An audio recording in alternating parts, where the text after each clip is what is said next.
अन्नदाता। पग पग पर है संग तुम्हारे अन्नदाता। लहू किसानों का बन के पसीना सींचता है धरती का सीना।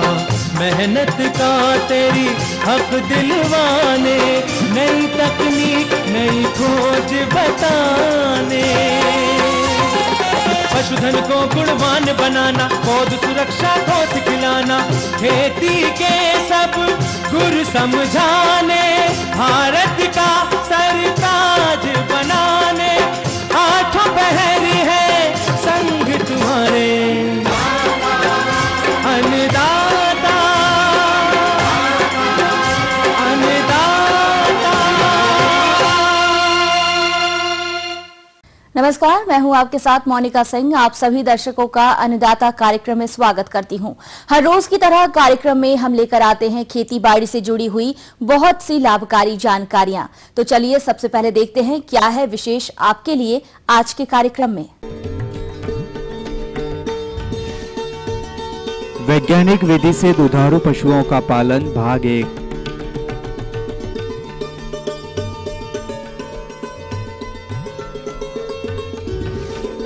केचुआ खाद बनाने की विधि पर जानकारी।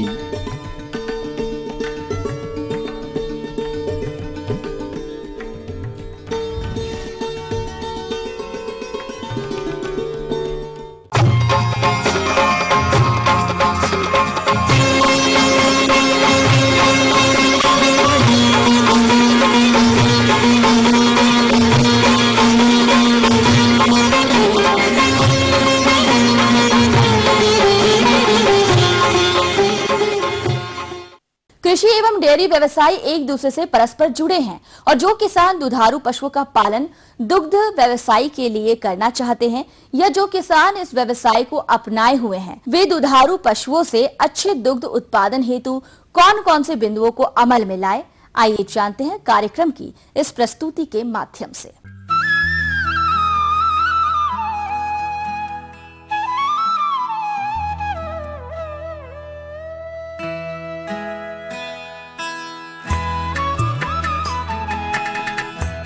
दुधारू पशुओं का पालन एवं फसलोत्पादन किसानों की दो आंखें हैं और इसमें कोई आश्चर्य नहीं कि जैसे कोई घर गृहिणी के बिना सूना है, वैसे ही किसान की खेतीबाड़ी दुधारू पशुओं के बिना अधूरी है। ठीक इसी प्रकार जिस घर में प्रचुर मात्रा में दुग्ध उपलब्ध नहीं है, वह घर भी अधूरा है। पहले अपने देश में शायद ही ऐसा कोई घर हो जहां पर दूध की उपलब्धता न हो, क्योंकि उस समय किसान के लिए पशुपालन संपूर्ण रूप से कृषि का हिस्सा था।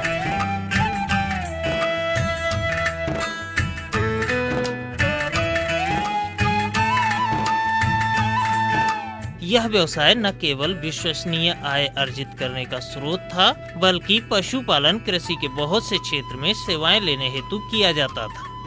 यदि दूसरे शब्दों में कहें तो कृषि और पशुपालन का दो तरफा सहयोग संबंध था, जो कि हमेशा किसानों की दोहरी सहारा प्रणाली बनते आए हैं।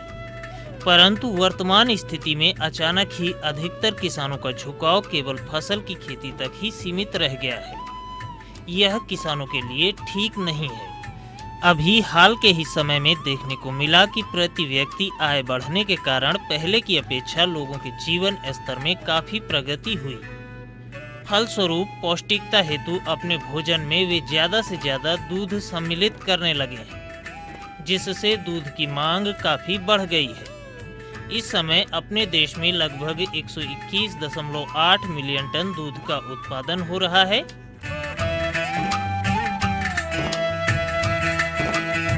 परंतु जिस तरह से देश में जनसंख्या बढ़ रही है, उसको देखते हुए सन 2020 तक दूध की मांग दुगुनी हो जाएगी। अतः डेयरी व्यवसाय देश के करोड़ों लघु, सीमांत, बड़े, भूमिहीन किसानों एवं युवाओं के लिए स्वरोजगार का जरिया बनेगा। जहां सन 1950-51 में 17 मिलियन टन दूध का उत्पादन हो रहा था, वहीं आज 121.8 मिलियन टन दूध का उत्पादन हो रहा है। परंतु इसके बावजूद बहुत से विकसित देशों के कुछ क्षेत्रों में, जैसे प्रतिदिन प्रति गाय औसत दूध उत्पादन, प्रति ब्यात औसत दूध उत्पादन के मामले में हमारे देश के कदम काफी पीछे हैं। इस सच्चाई को मानते हुए हमें इस महत्वपूर्ण क्षेत्र में और भी कदम उठाने होंगे, जो कि हम लोगों के लिए एक चुनौती है। यदि कारणों पर गौर करें तो देश में बड़े अनुपात में अनुपजाऊ, कम दूध देने वाले पशुओं की संख्या की उपस्थिति, जो कि न केवल कम मात्रा में दूध उत्पादन देती है, बल्कि दूसरी तरफ अधिक मात्रा में हरे चारे एवं सूखे चारे को उनके द्वारा खाने के परिणाम स्वरूप अधिक दूध उत्पादन देने वाली दुधारू नस्लों के लिए चारे की कमी हो जाती है। कम दिन तक दूध उत्पादन, परिणाम स्वरूप दो ब्यात के बीच में लंबा अंतर। इसके दूसरी तरफ दुधारू पशुपालन करना एक अनगिनत और अति लाभकारी कला भी है, अगर आप इसे तकनीकी दक्षता के साथ अपनाएं। तो क्या आप उनमें से एक हैं जो बहुत अधिक आकर्षित हैं डेयरी व्यवसाय की विश्वसनीयता तथा लगातार प्राप्त होने वाली आय के स्थिर साधन की वजह से, जिसके बाजार हेतु कोई समस्या नहीं है, यदि है भी तो बहुत थोड़ी। किसान भाइयों, सही नस्ल के पशु का चुनाव करके ही आप किसी भी सफल डेयरी फार्म का आधार रख सकते हैं। इसके लिए पहले आपको यह सोचना होगा कि क्या आप केवल गाय या फिर केवल भैंस या फिर दोनों का मिश्रित रूप से पालन करना चाहते हैं।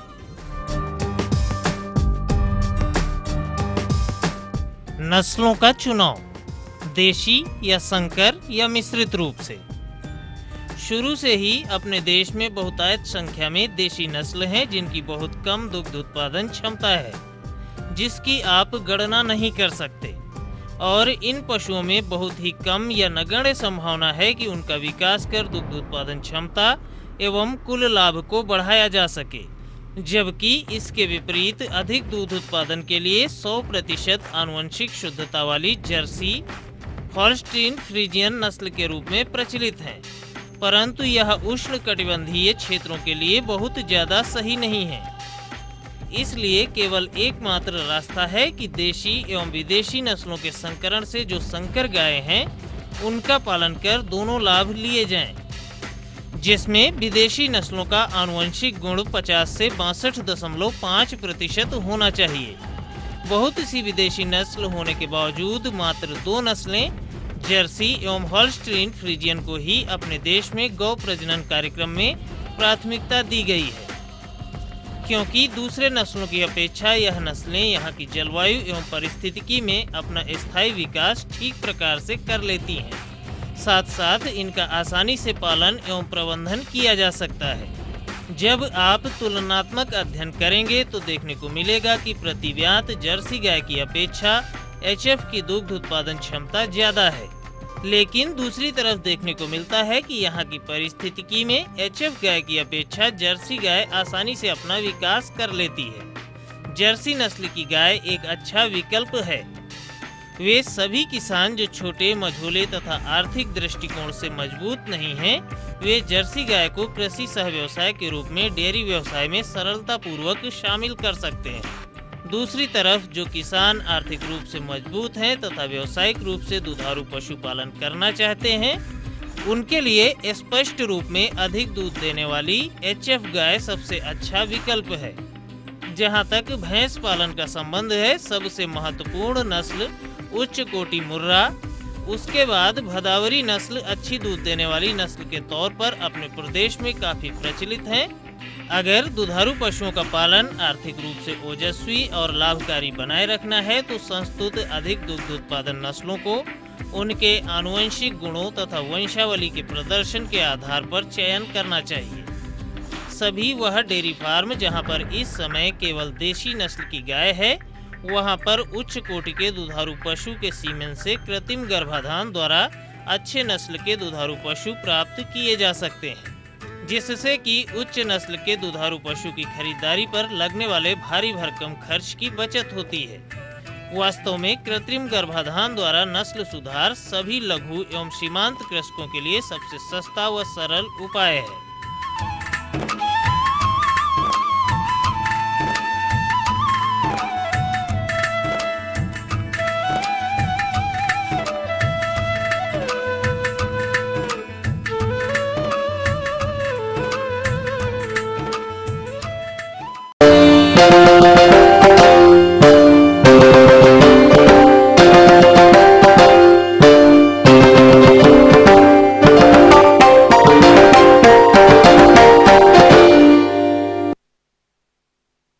देश के अधिकांश किसान भाई अधिक उत्पादन प्राप्त करने के लिए आवश्यकता से अधिक रासायनिक उर्वरकों का असंतुलित मात्रा में प्रयोग कर रहे हैं, जिसके कारण दिन प्रतिदिन उर्वरकों का मूल्य बढ़ रहा है और दूसरी ओर खेत की उर्वरा शक्ति कमजोर हो रही है, जिससे पैदावार भी कम हो रहा है। ऐसे में क्या कोई विकल्प है किसानों के लिए? तो हाँ है, वो है वर्मी कंपोस्ट, जिसे केचुए की खाद भी कहते हैं, जिसे किसान कम लागत खर्च में तैयार कर अपने खेत में प्रयोग करके अच्छी गुणवत्ता के साथ अधिक उत्पादन प्राप्त करने के साथ खेत की उर्वरा शक्ति को बनाए रख सकते हैं। अतः किसान कैसे करें वर्मी कंपोस्ट तैयार, इस विषय पर जानकारी दे रहे हैं हमारे बीच उपस्थित हैं बिहार कृषि विश्वविद्यालय सबौर के वैज्ञानिक doctor A K. Jha. Vermicompost कि कचरा से कैसे हम सोना बनाएं, इसकी बात करना चाहेंगे कि ये जो ढेर विधि है, ढेर विधि में पहले आप ढेर बना लेते हैं। तो ढेर देखिए ये बना हुआ है और ढेर बनने के बाद इसमें हमने हल्की सी नाली बनाई, सिंचाई पहले करके ठंडा कर लिया है गोबर को, और उसके बाद इस नाली में केचुआ जो है क्या कहते हैं हम प्रयोग कर देते हैं। ये केचुआ खुद ब खुद ऊपर से नीचे तक ये चला जाता है। अब प्रश्न यह उठता है कि हम कौन सा केचुआ यहाँ पर प्रयोग करें? क्या जो मिट्टी में चलने वाला चाली या केचुआ है क्या उससे ये बना सकता है? जी नहीं साहब, नहीं।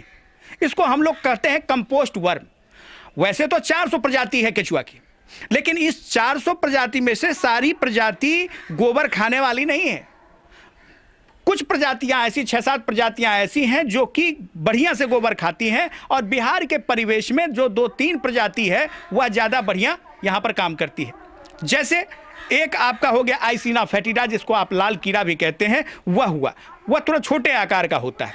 दूसरा हमारा होता है यूडलस यूजेनी, पैरानिक्स एक्सकेवेटस। ये सब जो कुछ प्रजातियां हैं वह आप प्रयोग कर सकते हैं। इसमें से खास करके जो ये लाल कीड़ा है आइसिना फेटिडा, ये थोड़ा सा ज़्यादा बेशरम होता है, सभी तरह के वातावरण में रह लेता है, इसीलिए आप इसका प्रयोग जो है क्या कहते हैं से ही आप अपनी प्रक्रिया शुरू करें। जबकि आप देखेंगे यदि यूडलस यूजेनी को देखें वो थोड़ा सा लंबा होगा, लेकिन थोड़ा सा भी यदि आपने पानी वाला पदार्थ या कोई ज़्यादा सड़ा गला सामान रख दिया तो वो मर भी जाता है, इसीलिए उसका प्रयोग नहीं करें। अब ये आइसिना फेटिडा की खासियत ये होती है कि ये 1 से 1.5 फीट के नीचे तक का गोबर आपको खाएगा जब अंधेरा होगा। अब देखिए ये जितनी भी प्रक्रिया कर रहे हैं क्यों कर रहे हैं? केचुआ के लिए जो कुछ भी उचित है वही पर इसको चाहिए नमी, इसीलिए हम बराबर नमी देते हैं।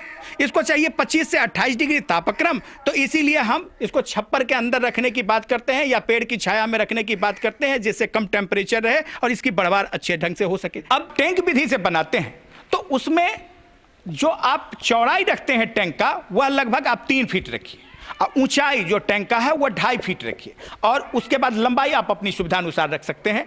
सबके पीछे एक रीजन है। रीजन ये है कि आप यदि 2.5 फीट ऊंचा रखते हैं तो झुक करके कोई भी आदमी 2.5 फीट तक नीचे काम कर सकता है। चौड़ाई 3 फीट इसलिए रखते हैं कि बगल से उठ करके हम उसमें काम कर सकते हैं, और लंबाई आप अपनी सुविधा अनुसार रखते हैं। तो ऐसी स्थिति में आप यदि 10 फीट गुने 3 फीट गुने 2.5 फीट का टैंक बना सकते हैं, या अपनी सुविधा अनुसार इसको आप घटा बढ़ा सकते हैं। पर हम केचुआ आखिर कितना डालें?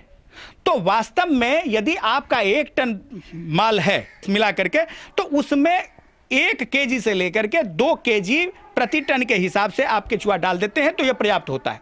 और इसमें आप नीचे थोड़ा सा आप कंकड़ पत्थर डाल करके उसके ऊपर थोड़ा सा बालू डाला या मिट्टी डाला, और उसके ऊपर आप गोबर डाल देते हैं। गोबर डाल देने के बाद पहले आप इसे ठंडा कर देते हैं और उसमें केचुआ का प्रयोग कर देते हैं। तो इस प्रकार से ये टैंक विधि में, ये तो आप लोग बहुत पहले से जानते हैं। ढेर विधि में यदि आप करते हैं तो लंबाई आप अपनी सुविधा अनुसार रख सकते हैं, उसकी चौड़ाई आप 6 फीट तक मैक्सिमम रख सकते हैं, और 2.5 से 3 फीट आप इसको ऊंचा रखते हैं। यही जो आपने प्री डाइजेस्टेड मटेरियल है उसी से आपने ढेर बना दिया। ढेर बना देने के बाद इसकी आप पर्याप्त सिंचाई करें, एकदम ठंडा हो जाए, हाथ डाल करके देखिए, जब यह बिल्कुल ठंडा हो जाए तो ऊपर में थोड़ी सी नाली बना करके उसमें आप केचुआ डाल दीजिए। यह केचुआ अंदर चला जाएगा और केचुआ अपनी प्रक्रिया करना शुरू कर दिया। अब आप इसको बराबर नमी बनाए रखें, 65-70% कम से कम नमी निश्चित रूप में बनाए रखें। यदि ठंडा का समय है तो बोरे से भी ढक दीजिए, या पुआल आपके पास है तो पुआल से ढक दीजिए। तो ऐसा है कि जिससे टेम्परेचर एक मेंटेन रहेगा, और जब आपको चाय की पत्ती जैसी संरचना दिखने लगे तो सिंचाई बंद कर दीजिए 2-3-4 दिन के लिए, और ऊपर से उतना आप उस चाय की पत्ती को हटाएं जब तक कि आपको केचुआ दिखने न लगे। अब जब यह सारी प्रक्रिया आपने कर लिया तो यह जो आपको चाय की पत्ती जैसी वर्मी कंपोस्ट इकट्ठा हो गई है, उसको आप जो बालू चालने वाली चलनी है उससे छान सकते हैं, या फिर उसके मशीन भी आते हैं वर्मी कंपोस्ट सीविंग कम पैकेजिंग यूनिट, उससे भी आप पूरा जो है उसका सीविंग और पैकेजिंग कर सकते हैं।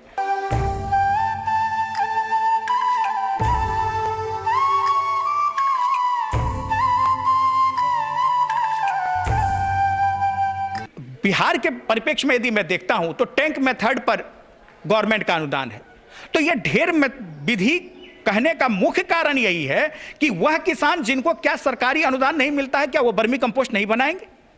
तो वह ढेर विधि में बनाने के लिए कुछ नहीं करना है, एक समान छप्पर आप बना लीजिए और छप्पर बना करके जो 3 तरफ या 4 तरफ टटिया लगा दीजिए और छप्पर से लेकर के टटिया के बीच में 1 हाथ लगभग जगह खाली छोड़ दीजिए।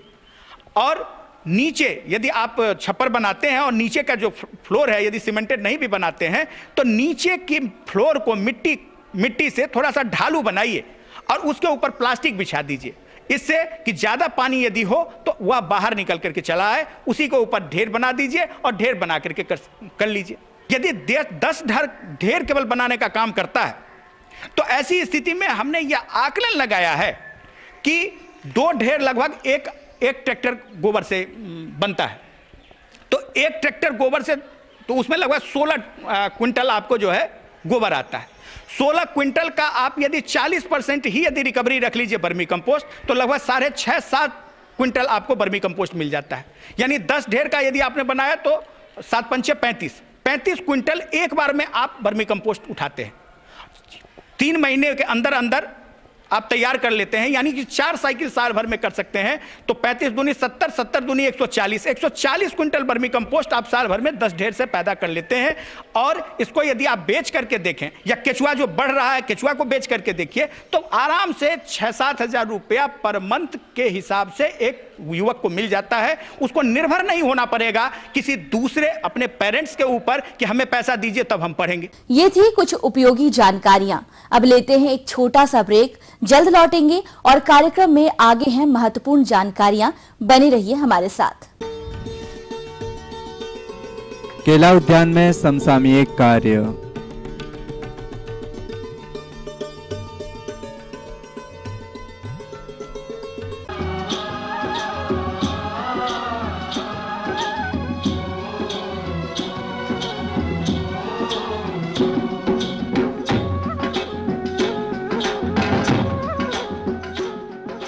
ब्रेक के बाद एक बार फिर से आप सभी दर्शकों का अन्नदाता कार्यक्रम में स्वागत है।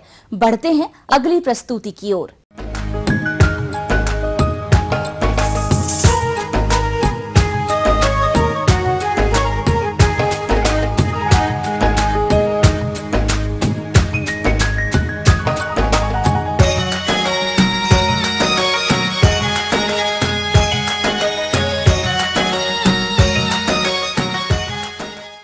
हमारे प्रदेश में केला की खेती बहुत से किसान भाई करते हैं, किंतु इसकी खेती से अच्छा लाभ लेने के लिए पूरे वर्ष हमें वैज्ञानिक पहलुओं को ध्यान में रखकर ही सभी प्रबंधन कार्यों को करना होता है। कुछ किसान ऐसे भी हैं जिन्होंने पहली बार केला की फसल लगाई है। उनके यहाँ ये फसल बढ़वार की अवस्था पर खड़ी है। तो हम इस समय क्या क्या प्रबंधन उपाय अपनाएं, इसकी जानकारी दे रहे हैं एक विषय विशेषज्ञ डॉक्टर PN कटियार। मैं उन किसान भाइयों को विशेष रूप से जानकारी देना चाहता हूं जिन्होंने अपने केले की बागवानी शुरू की है और माह जून जुलाई में केले की रोपाई कर चुके हैं। यूँ तो किसान भाइयों जुलाई अगस्त सितंबर अक्टूबर तक केला अपनी वानस्पतिक वृद्धि लेता है।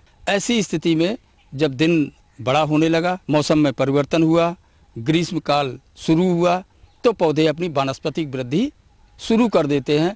अब पौधे अपनी नई पत्तियां निकालेंगे, तने में भी वृद्धि होगी, लंबाई में भी वृद्धि होगी, यानी ग्रोथ और डेवलपमेंट दोनों ही प्रारंभ हो जा रहे हैं। ऐसी स्थिति में आवश्यक है कि जिन बिंदुओं को मैं बता रहा हूं उनको ध्यान रखें। किसान भाइयों, आप जानते हैं केला रहे अकेला, ये कहावत है। केला अपने साथ खरपतवारों को बर्दाश्त नहीं करता है। क्यों? क्योंकि केला अधिक उत्पादन देने वाली फसल है और खरपतवार भारी मात्रा में उपलब्ध पोषक तत्वों का हरास करते हैं। इसलिए ज़रूरी है कि आप समय समय पे खरपतवारों को नष्ट करते रहें। दूसरी बात, किसान भाइयों, जब पौधा वृद्धि करता है, केला अधिक उत्पादन देने वाली फसल है, तो ज़रूरी है कि हर तीसरे महीने में केले को जो एक पूरे पौधे के लिए खाद और उर्वरक की मात्रा की संस्तुति की जाती है कि 250 ग्राम नाइट्रोजन, 200 ग्राम फास्फोरस और 250 ग्राम पोटास प्रति पौधे एक फसल के लिए ज़रूरी होती है, उसकी 4 खुराक तैयार कर बना ली जाती हैं। एक खुराक रोपाई के समय, दूसरी खुराक रोपाई के तीसरे महीने में, चौथी खुराक रोपाई के 6वें महीने में। इस तरह से ये जो तीसरी उर्वरक की और खाद और उर्वरक की मात्रा तीसरी तैयार हो रही है, इस तीसरी मात्रा को आप तत्काल खरपतवार नष्ट करने के उपरांत पौधे के चारों तरफ हल्की सी गुड़ाई करके इस खाद और उर्वरक का प्रयोग कर दें। तत्पश्चात हल्की सिंचाई कर दें। ये जानते हैं आप कि केले को का जो तना है वो स्यूडो स्टेम कहा जाता है, उसमें कम से कम 90% से अधिक पानी है। इसलिए अगर पानी की कमी हो जाती है तो पौधे की वृद्धि और विकास प्रभावित होता है। इसलिए खाद और उर्वरक देने के बाद में भी समय समय पे 1 सप्ताह पर या 10 दिन के अंतराल पर हल्की सिंचाई करते रहें। और एक और महत्वपूर्ण बात है, केले में हमेशा उसके बगल से बच्चे निकलते रहते हैं, जिसको हम सकर कहते हैं। ये सकर हर अल्टरनेट महीने में इनको रिमूव करते रहते हैं, और जब फ्लावरिंग शुरू हो जाए तो हर केले के पौधे के बगल में केवल एक सकर को रखा जाता है। ये सकर 3-4 महीने में जब तक घार तैयार होगी तब तक ये सकर भी तैयार हो जाता है। केले की घार को काटने के बाद उस मुख्य तने को हटा दिया जाता है और जो बगल का सकर है वो तैयार किया जाता है। एक आध दो चीज़ों को और भी ध्यान रखना चाहिए। जब फूल आता है तो इसमें केले में एक बड़ा महत्वपूर्ण कीड़ा होता है, बनाना बीटल कहते हैं। ये फूल के समय ही फूल के अंदर प्रवेश कर जाता है, वहीं पे इसकी संख्या बढ़ती रहती है। और जब मुलायम इसकी फिंगर होती है, जिसको हम फूल से जब फली बनती है तो उसको हम फिंगर कहते हैं। ये फिंगर बड़ी मुलायम होती है। इन फिंगर्स को ऊपर से खुरच कर बनाना बीटल खाता है, वहाँ पे काले काले धब्बे पड़ जाते हैं, और जब फली बाहर आती है तो उसमें ये चकत्ते पड़े हो रहते हैं। ये इसकी क्वालिटी को ख़राब कर देते हैं और इससे इसका उत्पादन भी प्रभावित हो जाता है, और गुणवत्ता प्रभावित हो जाने से बाज़ार में इसकी कीमत भी कम हो जाती है। इसलिए ध्यान रखें कि कम से कम फूल आने के 15 दिन पहले एक छिड़काव कीटनाशी दवा का छिड़काव कर दें। ठीक 10 दिन बाद एक छिड़काव और कर दें। ध्यान दें कि किसी भी तरीके का कोई कीड़ा वहाँ फूल के अंदर या फूल के बाहर दिखाई न दे। इन कार्यों को करते रहें। निस्संदेह आपकी 1-2 महीने में घार या फूल आना प्रारंभ हो जाएगा, और फूल जब आना प्रारंभ हो जाएगा तो धीरे धीरे 4-5 महीने में घार भी तैयार हो जाएगी, और इस तरह से आपकी जो फसल है उससे जो संभावित उत्पादन है वो निस्संदेह आपको प्राप्त हो जाएगा।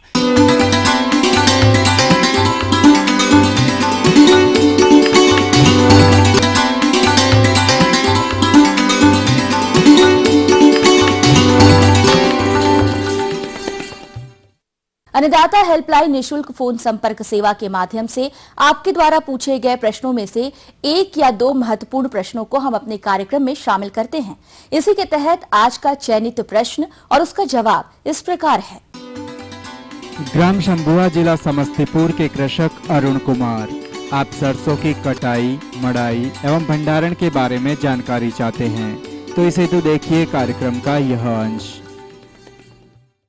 देखेंगे कि जब एक फली को तोड़ेंगे तो उसके दाना का रंग भी लगभग सुनहला या काला रंग में परिवर्तित हो जाता है।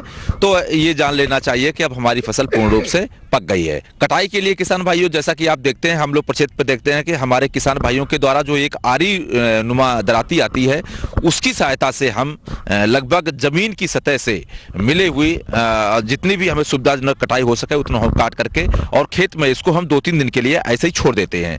जब ये हमारे किसान के खेत में 2-3 दिन की धूप और हवा लग जाती है, अच्छी तरह से सूख जाता है, तो उसके हमारे किसान सुविधा अनुसार अपने छोटे छोटे बंडल्स बना लेते हैं। छोटे छोटे बंडल बना करके अब उनको हमारे जो भी नज़दीक में कोई हमारा खलियान होता है वहाँ पर हम सब इसको एकत्र कर देते हैं।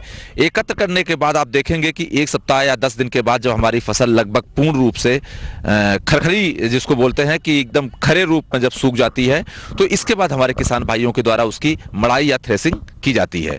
जिन किसान भाइयों को उसकी सीधी लकड़ी, जिसको हम लोग बोलते हैं कि सरसों की जो सीधी लकड़ी, उसकी प्रयोग करने के लिए वो तो इसकी पिटाई करते हैं। पिटाई करने के बाद आप देखें किसी लकड़ी का या उसका माध्यम बना करके उसके ऊपर हमारे किसान खड़े होकर के इसको पिटाई करते हैं। पिटाई करने के बाद दाना और उससे जो पौधा होता है उसको दोनों को अलग कर लेते हैं। किसान भाइयों, मड़ाई का भी जो कार्य होता है वो थ्रेसर के द्वारा बड़े ही सुगमता से और बहुत ही जल्दी हो जाता है। इस तरह से किसान भाइयों देखेंगे कि जो हमारा थ्रेसिंग के बाद दाना आता है वो साफ होता है, उसमें टूटा हुआ बहुत कम होता है। मड़ाई के स्थान से लेकर के इसको हम लोग ले जाते हैं, 2-3 दिन इसको धूप में डाल करके सुखा देते हैं। तो इससे ये लगता है कि लगभग हमारे दाने में अब नमी का जो प्रतिशत है वो 10 से 12% तक रहता है।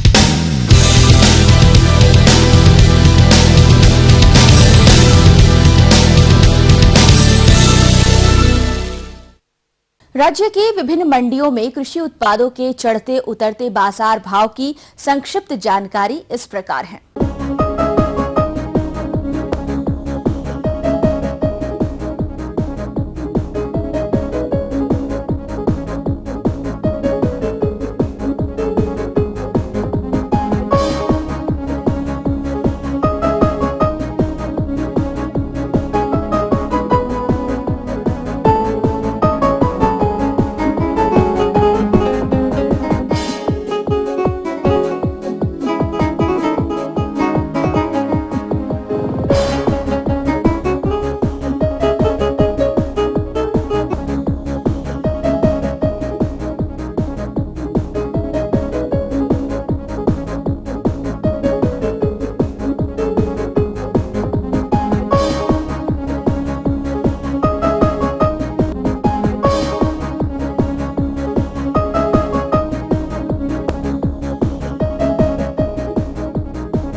अब आइए देखते हैं कल दिखाए जाने वाले कार्यक्रम के मुख्य अंश।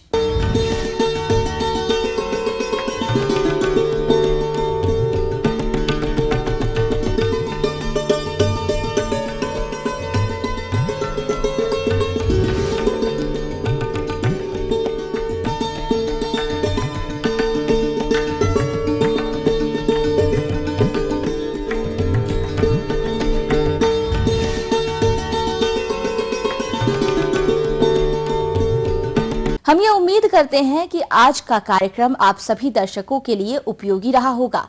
किसान भाइयों, अन्नदाता आपकी सेवा के लिए संकल्परत है। कृषि संबंधित समस्या एवं सुझावों के लिए आप हमें इस पते पर संपर्क कर सकते हैं। प्रोड्यूसर अन्नदाता, ETV Bihar Jharkhand, Ramoji film city Hyderabad 501512। साथ ही आप हमें ईमेल भी कर सकते हैं। हमारा ईमेल है andatabihar@etv.co.in। इसके अतिरिक्त आप हमें निःशुल्क हेल्पलाइन नंबर 1800-425-4085 पर दोपहर 2 से 3 बजे के बीच संपर्क कर सकते हैं। फिलहाल अन्नदाता की पूरी टीम को इजाजत दीजिए। कल फिर इसी समय आपसे मुलाकात होगी कृषि संबंधित कुछ और रोचक जानकारियों के साथ। नमस्कार।